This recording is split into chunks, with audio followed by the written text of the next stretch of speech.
Face à une récession économique persistante, les gouvernements locaux en Chine lancent un nouveau projet d'investissement de 7 trillions de yuans, ce qui n'a pas été sans attirer une vaste attention. L'économiste Chen Xiaonong souligne que les mauvaises dettes de la banque, causées par l'investissement de 4 trillions de yuans mis en place par le gouvernement central la dernière fois, n'ont pas encore été résorbées. Comment la banque centrale pourrait-elle investir de nouveau, étant donné leur manque de liquidité? Tuer les poules pour leurs œufs ou sortir la planche à billets, quoi qu'il en soit, le gouvernement fait face à un dilemme. Avec la diminution de l'investissement et l'augmentation du chômage, l'économie de la Chine n'a cessé de s'étioler et de dégringoler pendant 10 mois consécutifs. Face à un sérieux manque de fonds, les gouvernements locaux ont d'un côté commencé à lancer un assaut de taxes à l'échelle nationale et de l'autre levé un nouveau plan d'investissement de centaines de milliards ou même de trillions sous le slogan « croissance stable ».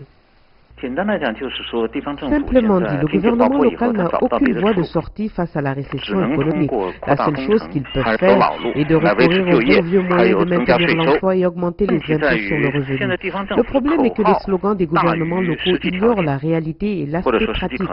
Combien le gouvernement central peut-il trouver? Là est la question.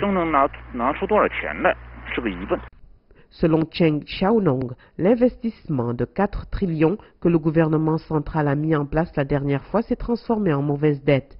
Le gouvernement central n'a pas décidé s'il doit continuer à investir pour booster la croissance économique à court terme ou accroître les mauvaises dettes jusqu'à la faillite. Les banques n'ont pas encore fait d'investissement significatif en raison du manque de liquidité. L'argent qu'ils ont investi la dernière fois n'a connu aucun retour. L'argent mis dans l'immobilier est tombé dans un piège mortel. Il est quasiment impossible pour la banque d'investir encore un milliard, à moins que le gouvernement central ne décide de sortir la planche à billets. Actuellement, pour compenser l'embarras financier, les gouvernements locaux mènent une chasse aux impôts à l'échelle nationale. La ville de Chaoyang, dans la province du Yunnan, a commencé à prélever l'impôt sur les sociétés des quelques années à venir. La taxe fiscale de la ville de Shenyang a forcé de nombreux magasins à fermer pendant plusieurs semaines d'affilée. Chen Xiaonong utilise la métaphore de tuer une poule pour lui prendre ses œufs.